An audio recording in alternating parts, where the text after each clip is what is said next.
Moving on from heartbreak isn't just about getting over it. It's about understanding, growing, and reclaiming your own happiness. I'm not going to give you any quick and easy tips on how to move on because I'd be lying. In all reality, healing just takes time. And right now, it can feel impossible. Like you'll never be able to stop thinking about them. You'll never be able to move on. Healing doesn't happen magically. It's a process. And that process starts with the right mindset and practical steps. In this video, we're breaking down the why behind the pain, the how of moving forward, and what you can do today to start feeling like yourself again. I'm going to be giving you 7 different tips that you can use to help end this attachment and start building something better for yourself. So grab your pen and paper, girl, because it's time to take notes. First, tip number 1 is to acknowledge the pain. Don't suppress your emotions and allow yourself the process to grieve. It's okay to feel hurt, angry, or confused. One of my biggest mistakes from my healing journey from the last relationship that I was in was trying to bury all of the disappointment from one failed relationship by jumping into another relationship far too soon. And maybe that relationship wasn't even serious. Maybe it was just jumping into another talking stage or sleeping with a random guy after a night at the bar. I was doing things like that to avoid feeling the pain and absence of the person that I was heartbroken over. And it never works, by the way. Like, that will not help you move on. You will just try to look for that person in every new person that you meet. You'll always be comparing the new person to your ex because you haven't been able to move on. You will put all of these expectations from your last relationship onto what this relationship should be like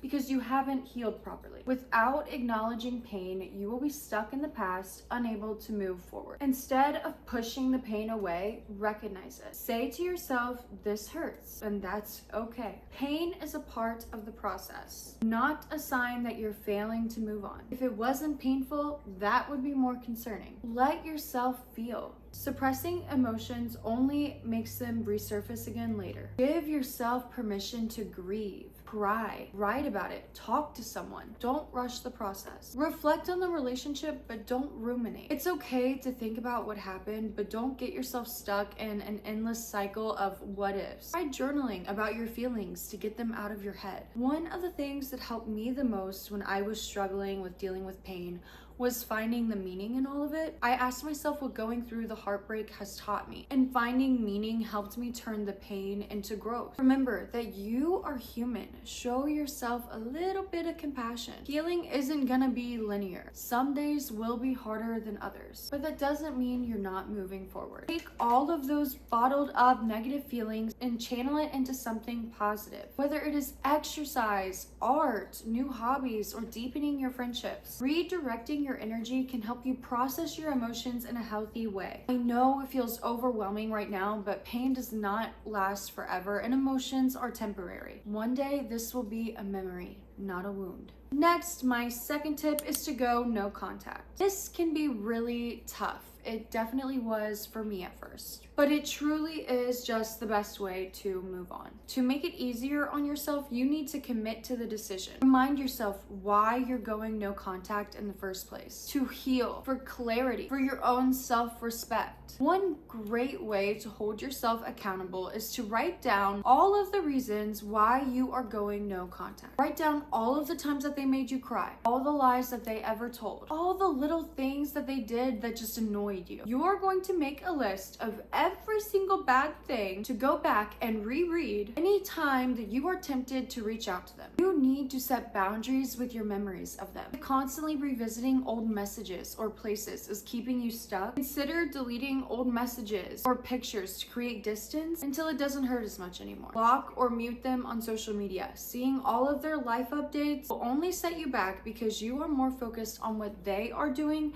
than what you should be doing to be moving on. Delete their number or change their contact to something like don't do it. But honestly, if you're really serious about moving on, just delete it altogether. You need to avoid going places where you think you might run into them, at least for now. Set up a plan for the moments of weakness when you want to reach out to them. When you feel the urge to contact them, try texting a friend or something instead. Keep yourself busy with hobbies, exercise, socializing. One thing that really helped me not reach out when I wanted to was writing a letter to them that I never actually would send. I'd pour out every single little thing that I wanted wanted to say to them. And this helped me process the way that I was feeling, but also helped me fight the urge to actually talk to them. And please remember that missing them is not a reason that you should break no contact. It's normal to miss them even if the relationship wasn't good for you, so just go ahead and expect that. You need to remind yourself that missing them doesn't mean you should go back. Those feelings will also pass. No contact is not a punishment, it is protection. Each day with no contact will make it easier. And one day you'll look back and you'll realize that you didn't need them as much as you thought. Next, my third tip for moving on is to reflect without dwelling. What I mean by this is to find the balance between learning from the past and not getting stuck in it. When you catch yourself thinking about your ex, ask yourself what you could have learned from that situation and keep your focus on growth, not regret. Stick to the facts of the situation, not your fantasy of it. Oftentimes, after breakups, we find ourselves romanticizing good memories. Instead, remind yourself of the full picture, including why the relationship even ended in the first place. And when you do this, if you realize that there are things that you would have done differently, reframe your regret into lessons. Instead of thinking, I wish I would have done this differently, think, next time I'll do this instead. Every experience, even painful ones, teaches you something valuable. Some people are not in your life to last forever. They are there because you needed to learn something from that person in order to propel yourself towards growth and into the next phase of your life. And be kind to yourself. You were doing the best you could with what you knew at the time. And that leads me to my fourth tip, which is to prioritize self-care. Exercise, eat well, sleep, and do things that make you feel good about yourself. Self-care is not just about spa days, face masks, bubble baths, although those are nice, do not get me wrong. It's about rebuilding your sense of self-worth and treating yourself with the same love and attention that you once gave to them. Heartbreak is exhausting. Take care of yourself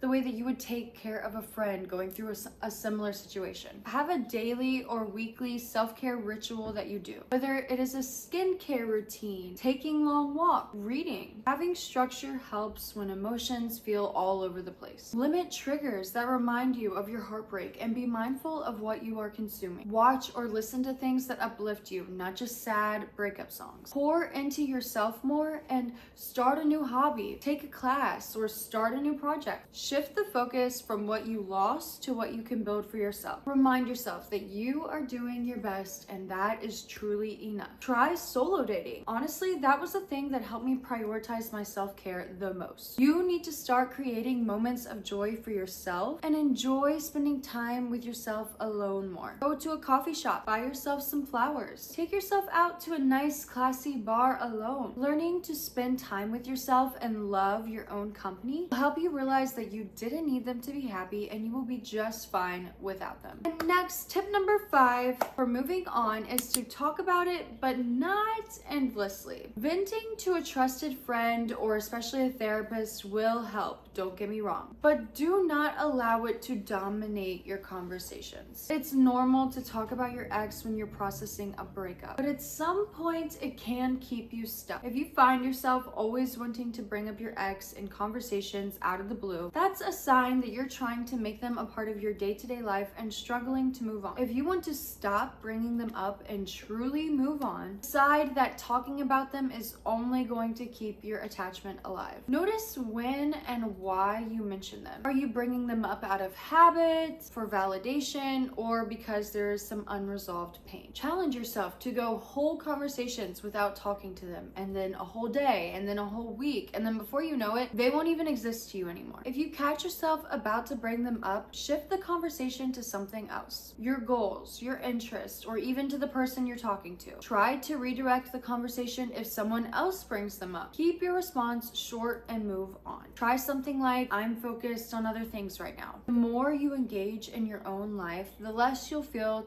the need to bring them back up. Reframe your mindset, and instead of thinking things like, I need to stop thinking about them, try, I want to focus more on myself and my future. Moving on isn't about forgetting. It's about shifting your energy to what actually helps you grow. If you slip up, don't beat yourself up. Just redirect redirect and keep going. Over time, you'll naturally bring them up less, and one day you won't feel the need to talk about them at all. My next tip for moving on is to forgive, even if they don't deserve it, because the forgiveness is for you, not them. When you're holding on to all of that anger, that resentment, that bitterness, it only is keeping you emotionally tied to someone that no longer serves your well-being. Forgiving doesn't mean excusing their behavior or letting them back into your life. It simply means you're freeing yourself from the weight of what they did. To do this, you need to acknowledge your feelings. Pretending you're fine or forcing yourself to just move on won't work. Feel your anger, feel your sadness, feel that betrayal fully. Write it out, talk to a friend, or even scream it into your pillow if you need to. The only way out is through. You need to shift the focus of forgiveness from them back onto yourself.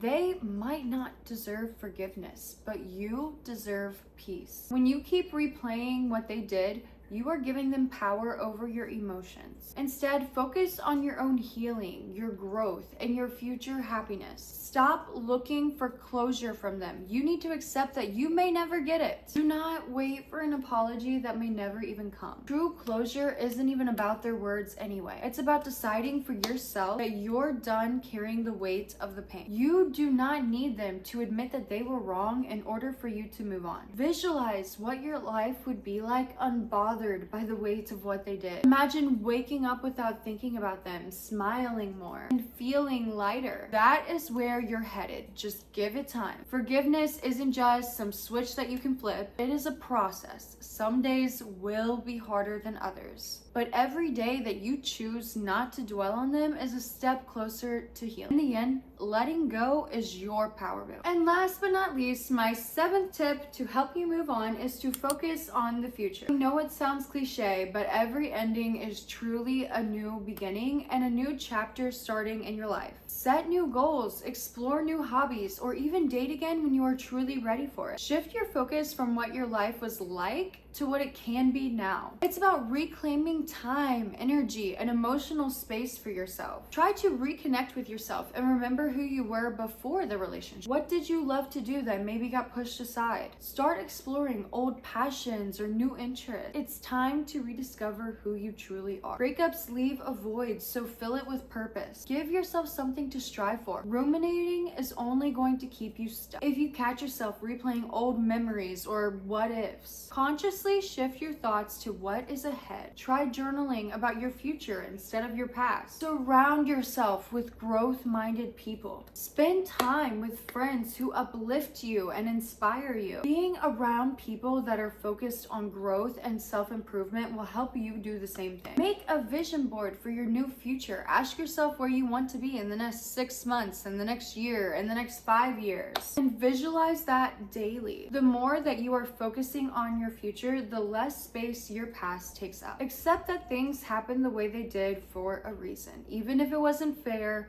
even if it wasn't ideal, every experience shapes you. Instead of seeing it as a setback, view it as a redirection. Be open to new experiences and say yes to things that you normally wouldn't say yes to. New experiences help break old thought patterns and help create exciting, new, fresh memories. And remind yourself that the best has yet to even come. You're not moving on just to get away from the past. You are moving on to move forward to something even better. Keep your eyes on that. The future is waiting and it is yours to shape. Moving on isn't about forgetting. It's about choosing yourself, your happiness, and your future. Every day, you have the power to take one step forward, no matter how small. So focus on you, embrace the lessons, and trust that what is ahead is even better than what's behind you. If this video helped, don't forget to like, subscribe, and leave a comment down below sharing one thing that you're going to do to move forward. Until next time, bye guys.